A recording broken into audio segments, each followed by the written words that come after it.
All right, welcome back to the podcast. Today I have a really exciting guest joining me, someone who knows firsthand how the lessons we learn in team sports can shape the way we approach life, business, and personal growth. Vince Garman is the founder of the Garman Group, a real estate firm he built from the ground up. But before stepping into the world of business, Vince was deeply involved in lacrosse, not just as a player, but also as a coach and mentoring and coaching youth athletes.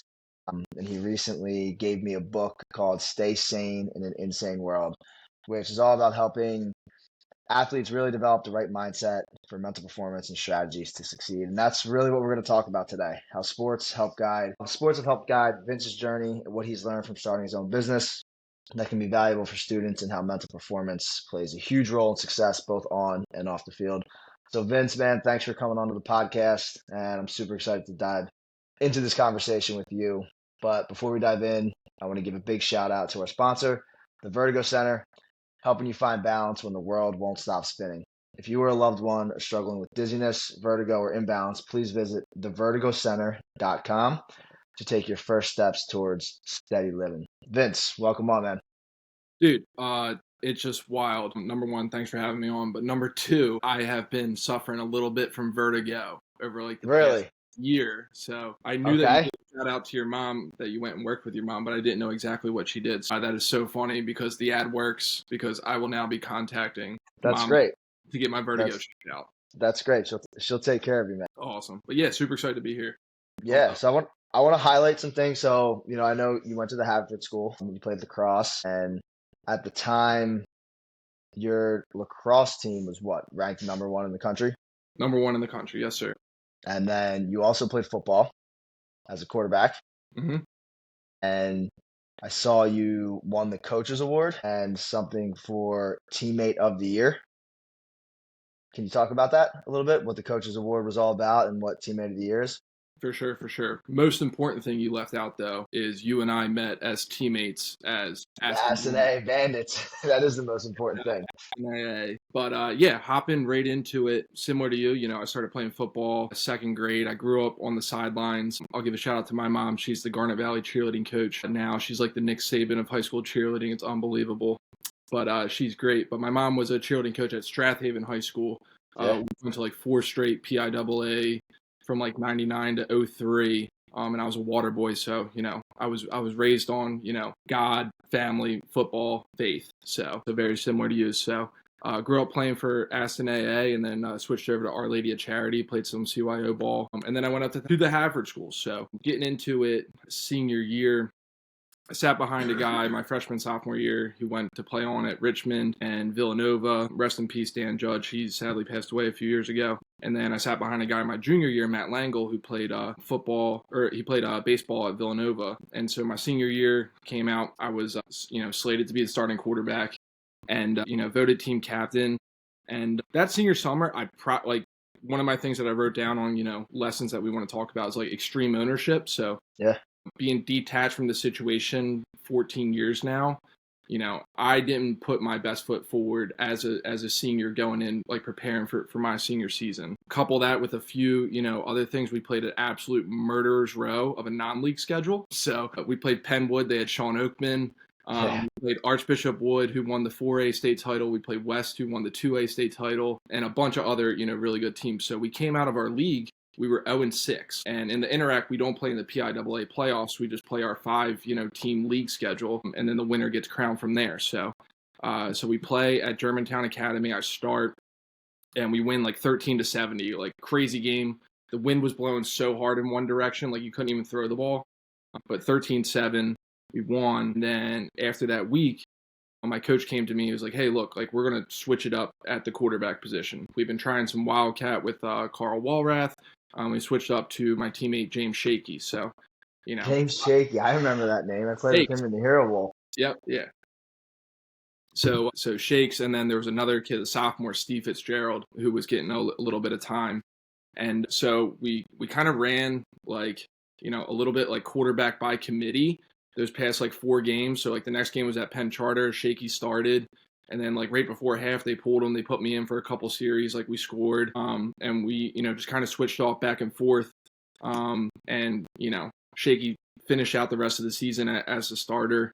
And the teammate award was, I went to him. I was like, hey, look, like, what can I do, right? And it was like, I'm down to play running back. I'm down to run the scout team. Like, whatever look that it is. Like, I literally said when I was a freshman at Haverford, I wanted to come here to bring an Interact championship to Haverford, which we did. We went 5-0. We finished out, beat Malvern, beat Episcopal, beat Chestnut Hill. And so we went 5-0. First time we won the league in like 41 years. So it was Wow. just this like weird season. Yeah. We went 0-6 and then 5-0 to finish out. And it was a total team effort. Like Carl Walrath, stud athlete. He was our starting running back sophomore, junior year. Like he got sat down, and we were running another one of our teammates, Joe McCallion. So like there was just a lot of guys on that team who we put our ego to the side, and it really came together for the good of the team to bring the first league championship to Haverford in 41 years. That's great. Like, I mean, how important would you say being able to put your ego aside is to team success? It's absolutely huge. So you mentioned at the beginning, my wife and I run a real estate team, and the company that we're at, Compass, they have 8 entrepreneurship principles, and one of those entrepreneurship principles is called collaborate without ego. So what that means is like, this is for the good of the team. And I send stuff, back and forth to my mom every day and my sister who's helping her out with coaching. And I still, keep in touch with a handful of my high school coaches and coaches from growing up. So I saw a letter from Bobby Bowden yesterday. I sent it to my mom. He was talking about, hey, this is 1974, like Florida State. He's like, hey, we're looking for the 50 toughest guys. Come in, look exactly like this. And if you're not one of those 50 guys, we need you like on the practice squad making these next 50 better. So the big thing at going to a competitive school like a Garnet Valley, like a Haverford, is, those guys on the roster who are 30 to 40 all think that they're the 20 to 30 guys. And the 20 to Right. 30 guys all think that they're, the 10 to 20 guys. And the 1 to 10 guys, they got to know that these guys are coming for them. And the biggest thing is going ahead and like just putting your ego to the side and realizing it's the whole entire team. Like bringing it into the Eagles, there's articles coming out of like this guy who did all the research for Saquon Barkley's cleats. Like, Yeah.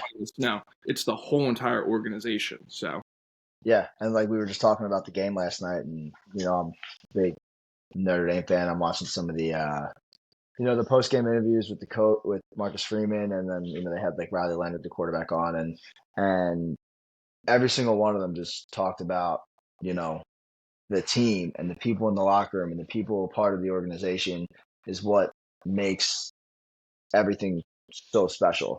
oh yeah. To have that is basic principles. You have to put your ego aside. You can't have any what we call like locker room problems, No. And it takes a lot of knowing yourself and a lot of self reflection to be able to be like put my ego aside for something greater than myself. Yep. 100%. Yeah. So And so did it at Haverford School, and then you went to High Point first to play lacrosse. Is that right? yes, sir. And so you went to High Point, and then you ended up at Delaware. What was that? What was that experience like? The transition from high school into college, and then a little bit about your college experience, and I guess transferring to another school. Yeah. Yeah. We could do a whole podcast just on this. Yeah, we could. There's a lot to talk about related to that. Yeah, yeah. I'll hit the highlights there. So I went to Haverford. I grew up a Delco Aston kid, so I played football, basketball, and baseball in the spring. Go to Haverford, and the lacrosse coaches see me playing a football, and they're like, "Hey, what's he doing in the spring?" My dad was like working the chain gang, and he's like, he used to play baseball, like he might run track. Like what I was going to play golf, but then they moved golf to the fall, and so he's like, "Hey, just tell him to stop by my office." So I stopped by Coach Loving's office. He gives me a stick, like Christmas break. And he's like, hey, you're going to play lacrosse this spring. So I was like, all right, cool. So, I didn't start playing lacrosse until my freshman year. I played JV my first 2 years. And then I tried out for varsity both times. Like my first time ever trying out is at Haverford School. I'm putting on pads for the first time, like going out there to practice. I had no idea, just jumping in, full feet first into this lacrosse world. And I loved it. And so my junior year, my coach, Mark Patrone, came up to me. And I got this engraved on, we got watches for national championship. He came up to me and he said, Garms, you got to bust your cock in this drill and we're going to put you on. So I made varsity my junior year. and I was like 10th on the depth chart. I worked my way up to like 5, and then my senior year rolls around, and like the defenseman in front of me, I had committed to High Point without ever starting a game in high school, just based off my coach's recommendation. It was a brand new program, so Mhm. I was like a fringe like D3 recruit, like lightly talking to some D1 schools about preferred walk-on spot. I'm just trying to figure out this like lacrosse rooting world. Also thought at the same time like I might still play football, so I was highly looking at like an F&M to play both, Mhm. trying to like figure out something for me. And the High Point thing came up. Power relationships, like my high school coach is the most connected guy in the world when it comes to lacrosse. And I was working out. He was like, "Hey, the High Point coach is going to give you a shout." Gave me a shout. I went down there a week later. I committed. My parents are like, "Do you want to talk about it?" And I'm like, "Mom, like he said it's going to be a D1 program. Like I'm in. Like I'm Yeah, in." And it was such a status symbol for me to like check that like D1 box. the D1 box. Yeah, I basically had to tell him, I'm like, "Look, the guys I'm going against are, number 5 player in my class going to UVA, number 19 player in my class going to Princeton, number yeah, 27 player in my class going to Maryland." So I was like, "Yeah, I'm good enough with these guys." And then my senior year, the year we went 23-0, I started like 17 games, and just an unbelievable experience. Switching over to the college side, I could not have played at 2 more different universities. yeah, High Point, Coach Torpy, it's so funny. He was my age now, so I find myself saying things that he was saying to me at 18, now being yeah, like 32 and having 2 kids. Like, wow, I sound like my college coach. Broke us in. Like our first, team activity ever was a punishment run because a kid got written up in the dorm for drinking. yeah, And I like he set the tone so hard. And I think back on a lot of that stuff, getting on the field at 5 a.m.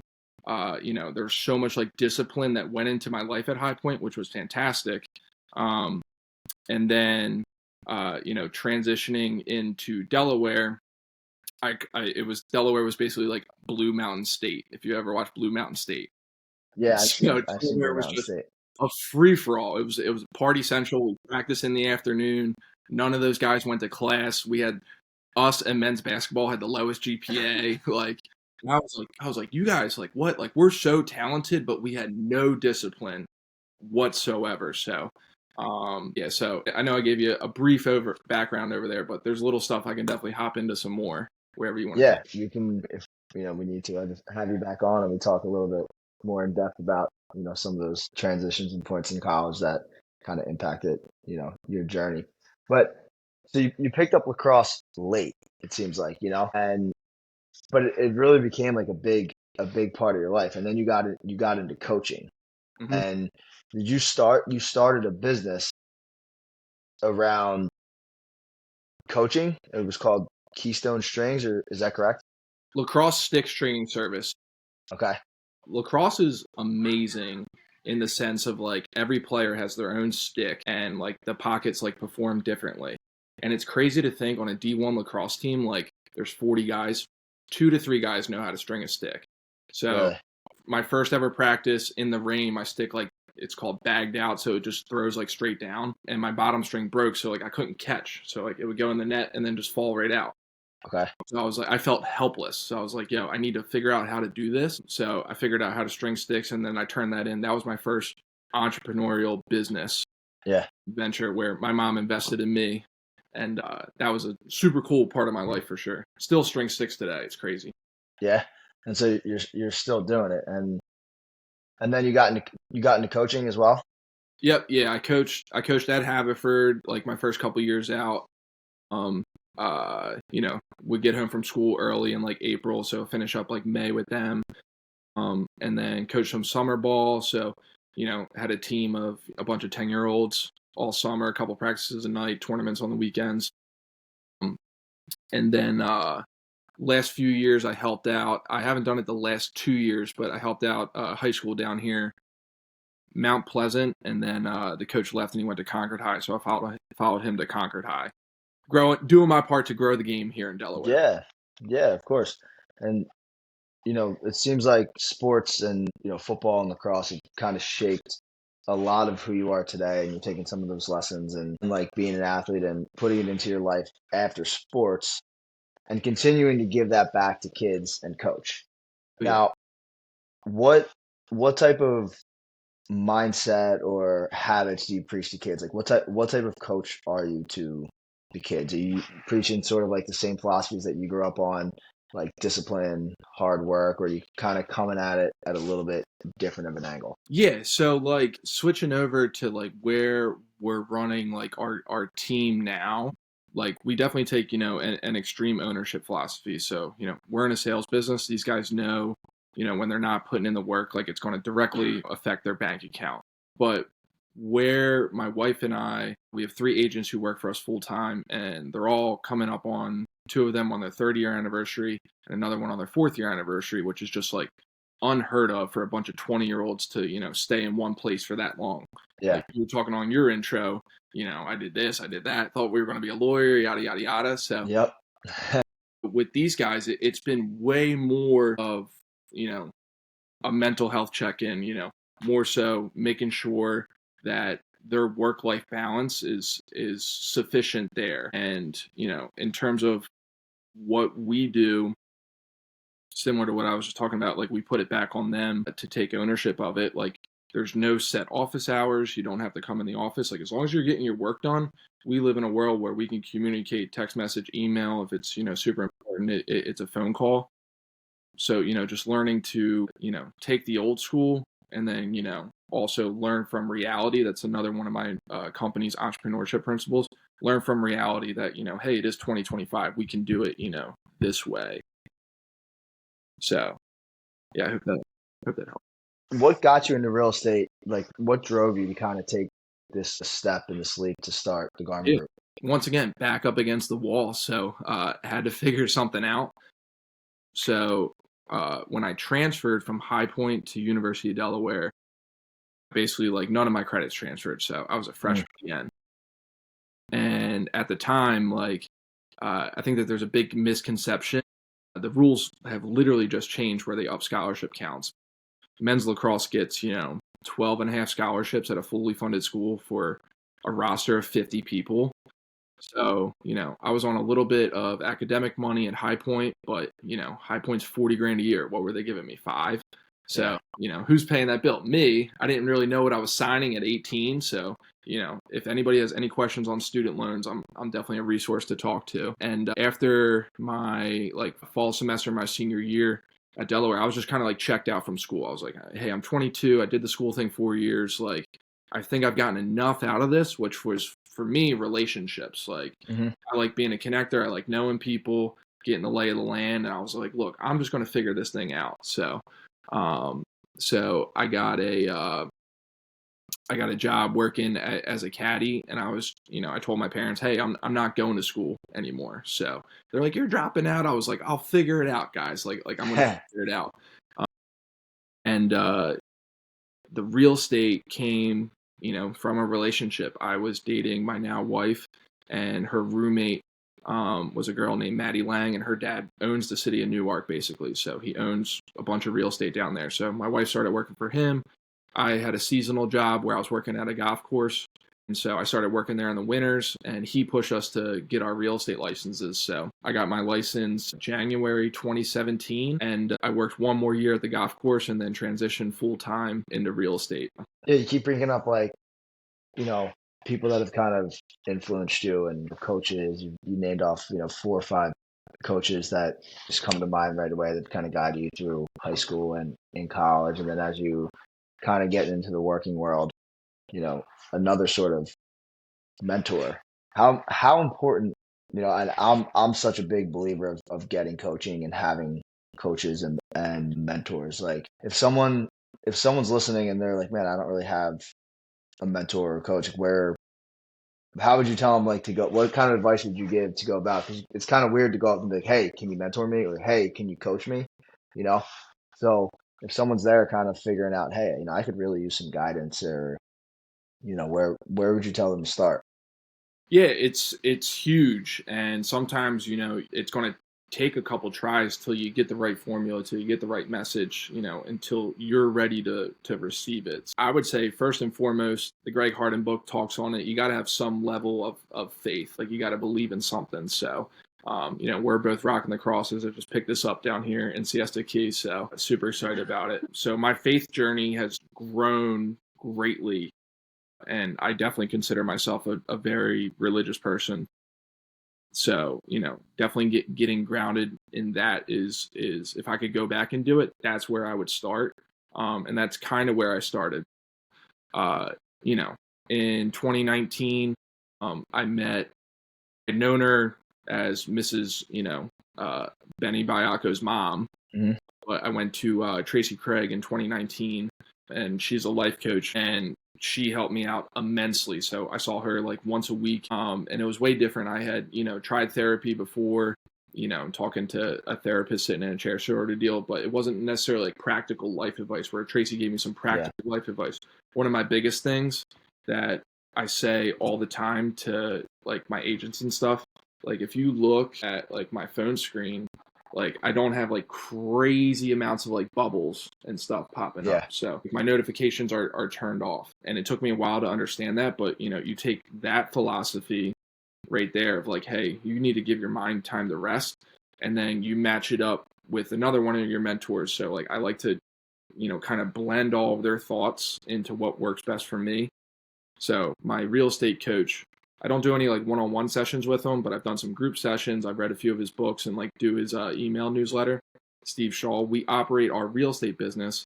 In life, you're either the favorite or the fool. So, in real estate, nothing's an emergency. As long as the house isn't burning down and I'm not getting a phone call, if it's a text message, email, I can get back to them, at my desired time. That way I'm not, facing burnout, up at all hours of the night. I'm trying to run a business and also live a nice, balanced life there as well too. And so, right, and that's what the point of coaching is, kind of just like to set the sail in the right direction, kind of just like offer some guidance along the way. And if you can learn from somebody to, just get to where you want to go faster, right? Like coaching is super valuable. You highlighted a couple things with your real estate mentor, and you said you read a couple of his books. I've talked about it on here. I'm a huge Robin Sharma fan, Mm-hmm. and he has this concept in his newer book, The Wealth Money Can't Buy, is like having a dead board of directors. And that could just mean like it's people you don't know, right? But you learn from them and they're just like mentors from afar. And so like I have the book you gave me here, Stay Sane in an Insane World by Greg Harden. And like I would consider R.I.P. He actually passed away this he year. he passed away, yeah. And I would consider him like a mentor, right? Because I'll go back and I'll reference this and it's like so in alignment with like everything that I want to do and I can learn so much just by going through him, and that can be a mentor. It doesn't have to be somebody that you personally know or encountered. You can read somebody's books, learn somebody's philosophies. I mean, I have a long list of a board of directors of mentors that I've never met or even heard from that I try to gain knowledge and direction from. Yep. So be it, and another big part is you got to be open to coaching. And it sounds like your whole life you've been very coachable. Like you Yeah. said, when you're ready, like when the student's ready, the teacher appears. It just sounds like your whole life you've been super coachable, and you're able to gain great mentors along the way. Yeah, definitely, definitely. It's so funny now. It's definitely something that can be learned. And I'm thinking, a few ways I want to take this. Greg Harden in the book, he talks about, if you find someone that's tough on you, like that's love. Yeah, So I've definitely had like those coaches in my life, where they're on me, and I'm like, thank you for being on me. And then it's so funny transitioning. Like my son is 1.5 and extremely coachable. Like it's just like innate nature. So he just does whatever I do. So if I sit down and shoot the basketball, like he sits down and shoots the basketball. So yeah, all right, we're gonna stand up, boom, he shoots it, like great. And I'm like, this is awesome. So he swings a golf club. So he's a little athlete there. And then that concept you were talking about, like the dead board of directors, like it's wild. I saw one of those Ty Lopez like YouTube ad videos, and yeah. he was like, if all these great people like left you their life notes, like would you read them? And it's like we literally have them. So like I'm reading Matthew McConaughey right now. That's a good one. Yeah, and then new Mel Robbins book, The Let Them Theory, which kind of builds on a lot of stuff that we touched on, extreme ownership, mental health, and just being yourself for sure. Yeah, and all these great people, they write these notes down. Like Marcus Aurelius's meditations, that's his journal of his. Leonardo da Vinci has his journal and his notes. The Art of War by Sun Tzu. It's unbelievable. Yeah, there's another one. Like you just gain so much knowledge of all of these people. So use those resources to get their knowledge. No, I really only think it works if you want to be coached. If you don't want to be coached, if you don't want to gain knowledge, it's going to be, it's great information, but if you're not going to receive it, it's going to be kind of tough. And like one of those big things, I'm in like a men's Bible group study, and we meet once a week, and the guys, we meet for 2 hours, and he's like, guys, you're going to have to do like 10 times the amount of work outside of this room as we're doing inside of this room. So being able to, I go to Valley Point Church, and Pastor Eric's talking about practicing the practices. So, making sure that, spiritually you're praying, that you're, in the word, doing those types of things. And it's the same thing, you can check in with your body. Like, hey, did I get up and move today? Did I walk today? Am I drinking enough? Am I getting enough sleep? Like, what's going in there? So, I've just done my best to continually practice the practices, and, that makes you more coachable. Jocko has a great line. He talks about rucking. Like, walking. Yeah. He's like, you want to get better at rucking? You got to ruck. Like, you want to get better at pull-ups? You got to do pull-ups. Like, you want to get better at getting coached? You got to be open to feedback. And sometimes that feedback's going to hurt. But, I'd rather have the truth and then make a game plan out of it than, say, woe is me. Yeah, you just got it's just like coaching too. You just got to get your coaching reps up. The more reps you do, the better you get. And that's kind of, you mentioned feedback, and I think feedback is super important.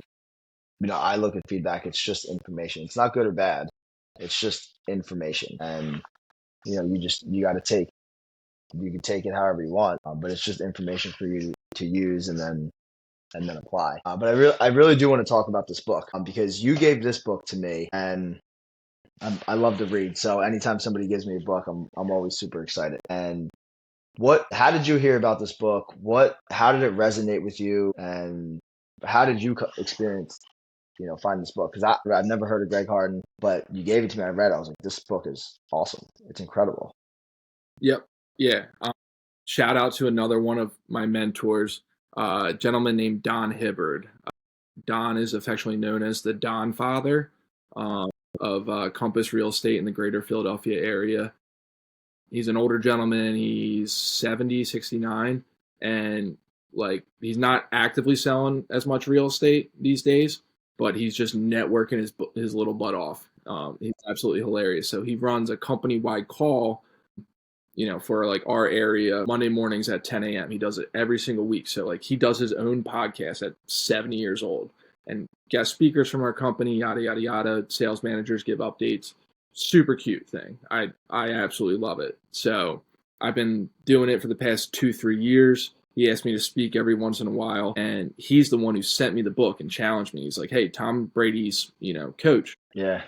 Like, gave you this book. Like, can you do a little like book report on it? And so that's how I got the book.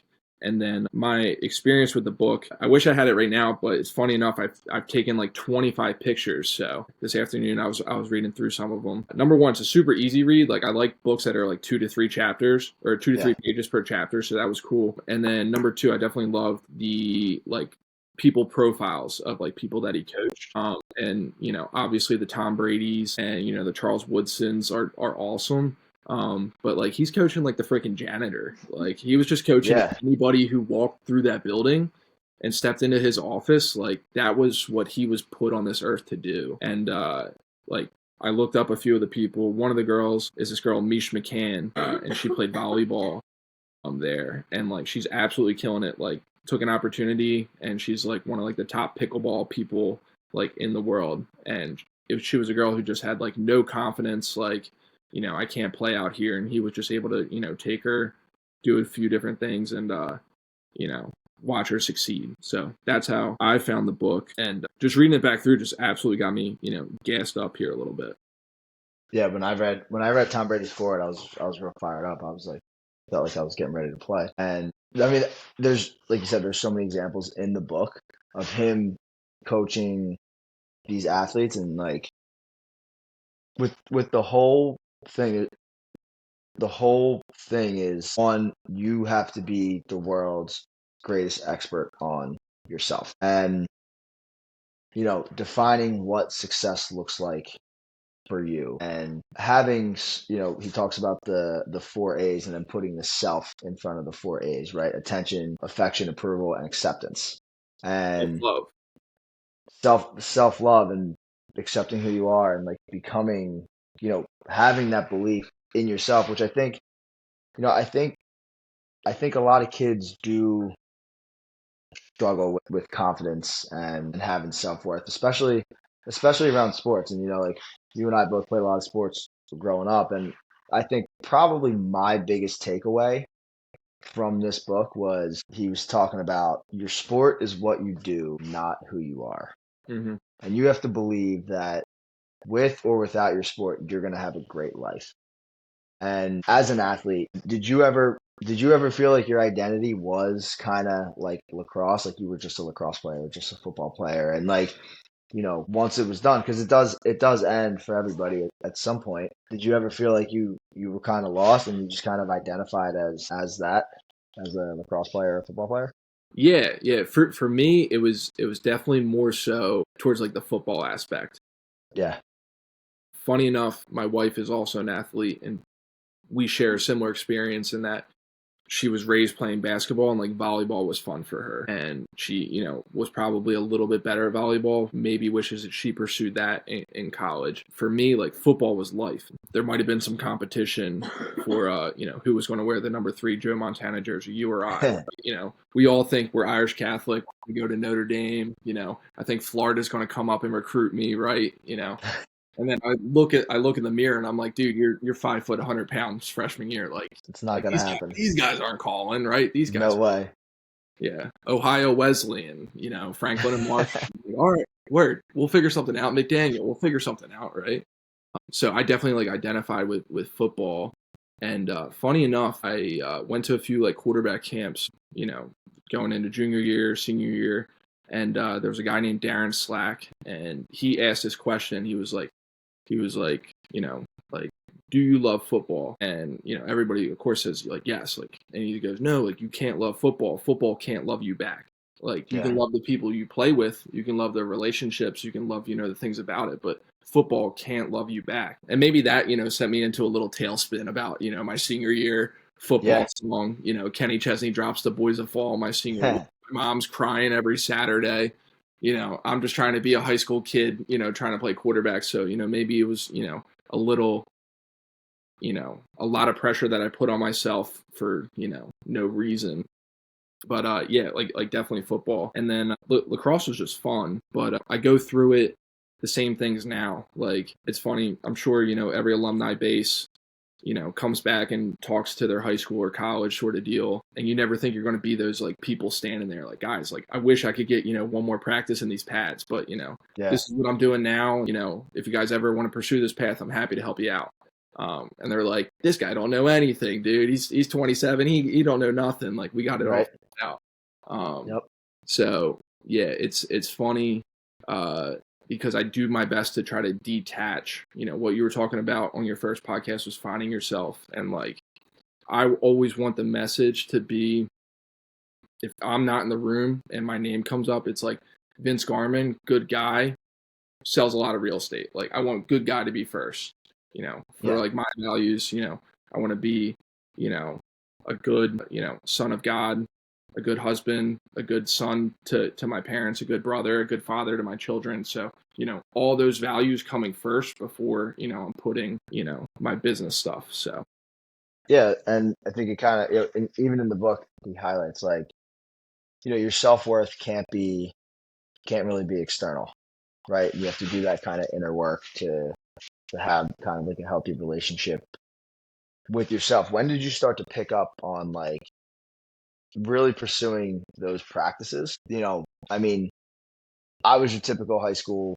boy, and even in college, and you know, I would imagine maybe you probably had some of the same things, but like I didn't really care about any of that stuff. I always thought it was like a little bit corny. Like it's like, nah, I'm just gonna tough it out. I'm gonna bury it down until you know when I kind of went through that period of not having an identity because I wasn't playing sports anymore. I wasn't playing football. And I was like, dude, I need to figure something out. Like something is not right. I can't, like, I'm never going to play football again. And, what am I going to do? I got to find something that I love just as much as playing football because that was my identity. And so it was just, all it was just external validation.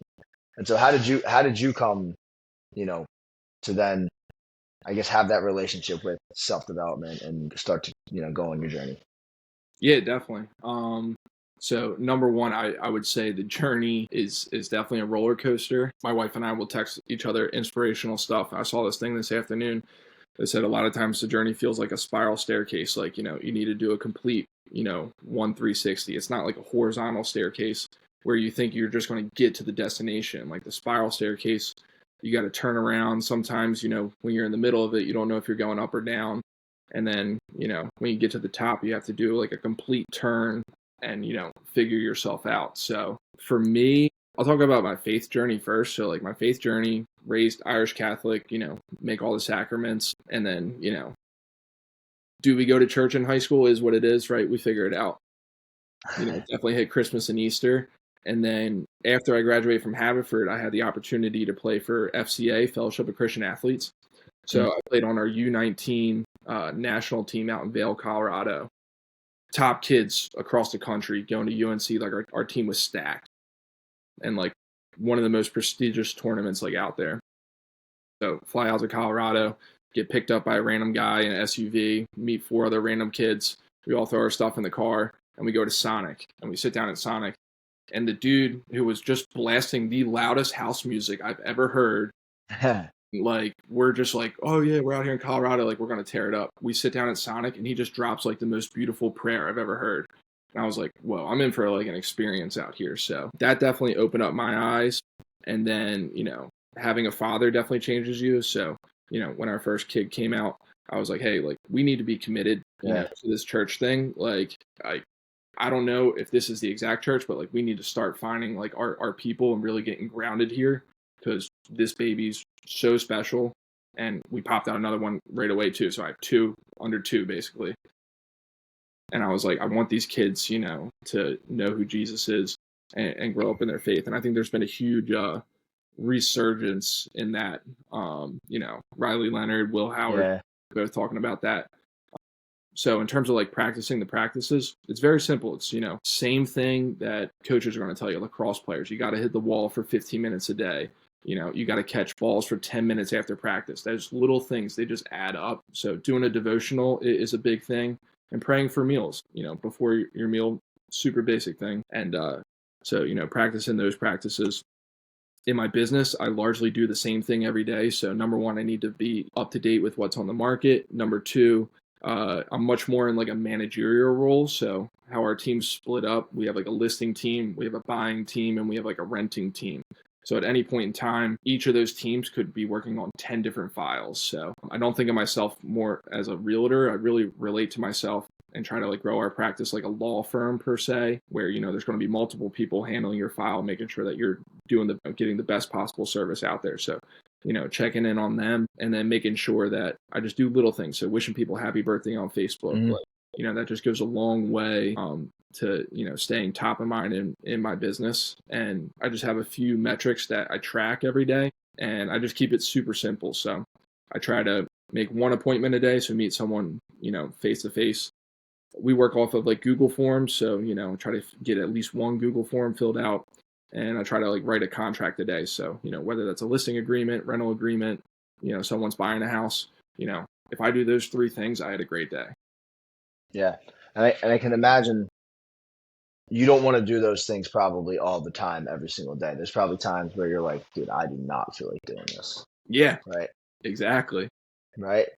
Just like, right. So if you're a high school or college kid, listen to this, right? It's the takeaways versus, what you've done as an entrepreneur and growing a business, but also through your experience as an athlete. Like the principles to be successful in both are pretty similar, right? You know, you, not once did I hear you say, I was super athletic. I had the best 40 time. I was the strongest when about your playing days. You didn't say anything in your business that you were the smartest, you graded the highest on real estate exams, you sold the most, or you didn't say any of those things. The things you talked about that got to where you were one, connections and, having good relationships with people. The second one, the one that you talked about a lot was discipline, was doing the things consistently. And that's a big word right there. I think consistency. And even when you don't want to do them, you're still going to continue to do them. Consistency is another one, right? With the discipline. And then also having faith and confidence in yourself that you are going to get it done, right? That you, something you're bigger than yourself. And you can call it faith, you can call it spirituality, you can call it, whatever you want. But you have faith and self-worth in yourself that I'm going to figure this out and I'm going to get it done. And then I'm meant for something. And they're very relatable if you're an athlete or, if you're a kid in college just trying to figure it out. You don't know where you're going. It's the principles. It's not the things. It's the principles they're kind of stacking up to help your success. 100%. Yeah, 100%.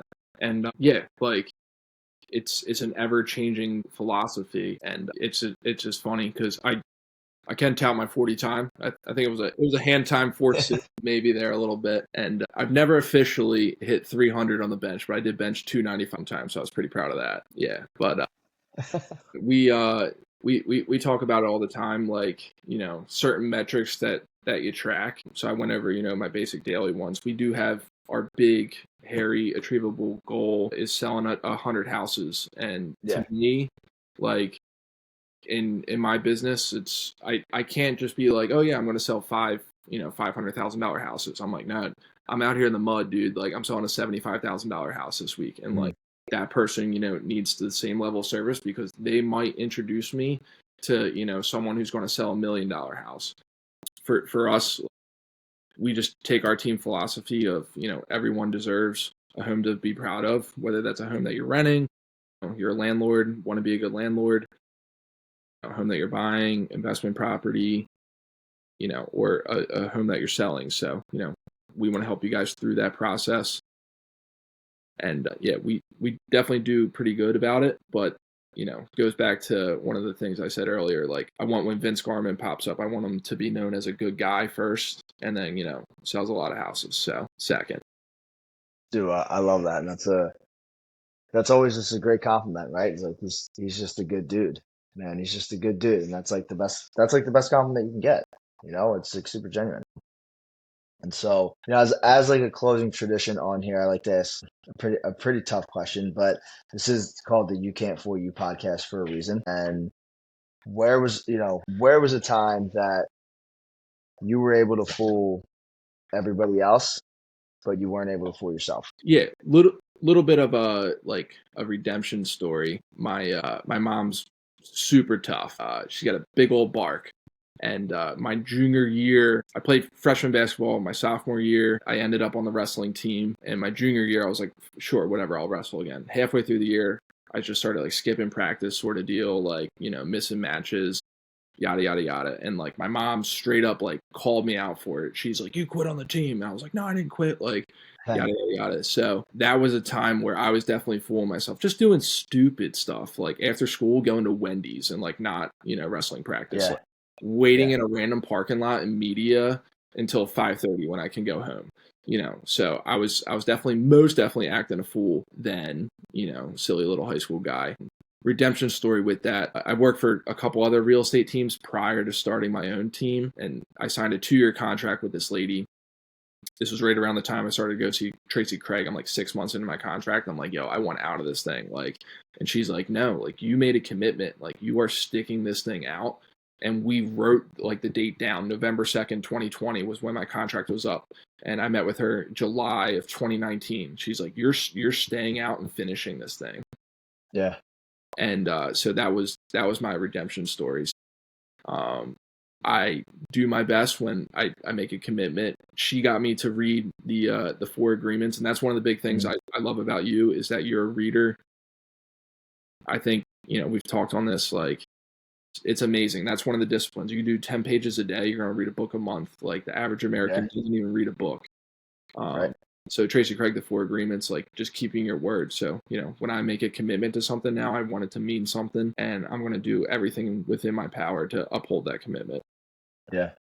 Well, that's great, dude. And, I appreciate our conversation, and, I appreciate you sharing your journey from being an athlete to starting your own business, and like all the lessons in between and all the little tidbits that, like, if you have a high school or college kid that's listening to this, they're going to be able to like take something from it, and actually be able to apply it to their lives, make a change, and to grow and make a difference. Because there's just so much in here that we talked about that young athletes and students can take away with. And it's the discipline and the resilience that you get through sports and coaching, and then taking the leap of faith that you did to start your own firm, and just like the mindset shifts and the lessons that you learned along the way. And so, dude, I appreciate you being on. And like, I appreciate this book because it's made a huge difference in my life too. As it's made me a better coach to be able to help coach and mentor young kids. So I appreciate all that you're doing with your business, and again, just being that good dude. Thanks, brother. Yeah, I appreciate it. Yeah, you mind if I give one shout out? Absolutely. Give as many shout outs as you want. Yeah, definitely want to give a shout out. We are very involved here in Delaware with SL24 Unlock the Light Foundation. So Mary Kay and I had a friend, Sean Locke, who sadly took his own life about 8 years ago now. Like 2018. And so, number one, always check in on your teammates. I saw a shirt recently that said that. And then number two, like, if you're going through a dark time, like, don't hesitate to reach out to somebody. I'm always happy to talk to anybody, and, appreciate the people who were there for me when I needed to talk to someone. Yeah, so that's that. Mental health really matters. You're going to be okay. You got one life to live. Let's live it up while we're here. So I was talking to one of my boys. He's like, dude, you're doing it up big. I was like, dude, I got to do it up big, man. Like, I'm only here for a short time. So, let's do it up big. That's it. Life's meant to be lived, right? Yes, sir. Well, for anyone listening, if you're feeling stuck, or maybe you're unsure of your next move, or you're dealing with pressure in sports, school, life, I hope this episode gave you some tools, some practical tools to be able to navigate it. And just like, Vince kind of highlighted, we all highlighted throughout this episode, is that success isn't just about talent or intelligence. It's about the mindset, the discipline that you bring to every challenge. Vince, before we wrap this up, where can people go to get more information about you, the Garman group, so that way people can stay connected and reach out to you? Yeah. Best place is probably Instagram. So Instagram, it's just my full name, Vincent Garman. From there, you'll be able to find the Garman Group page. We also run a neighborhood page called Trolley Trends, where we highlight local businesses, local entrepreneurs, and we run a little podcast called Life on the Ave as well too. So we'll definitely have to have you down, check it out. Yeah, that'd be great. You popped by the office, didn't you? No, I don't think I made it down to the office. Yeah, we'll definitely have to have you down there, check it out. So Life on the Ave. We're doing a lot of cool stuff in Wilmington. Wilmington's a place to be somebody. So if you or a loved one is thinking of moving to the Delaware or southeastern Pennsylvania area, we would love to be of assistance. Yeah, if you're doing it, hit up the Garmin group. They'll take care of you. And I'll make sure to link all this stuff in the show notes. That way people have easy access to it. And if they want to contact you, they can. So You're the man. Awesome. Thank you to everybody listening. If this episode brought you some value, do me a favor. Please share it with a friend, teammate, or anybody who needs to hear it. And as always, keep pushing forward. Let's keep growing. Remember, you're capable of way more than you think. So thanks for tuning in. This is the You Can't Fool You podcast, and I'll see you guys next episode.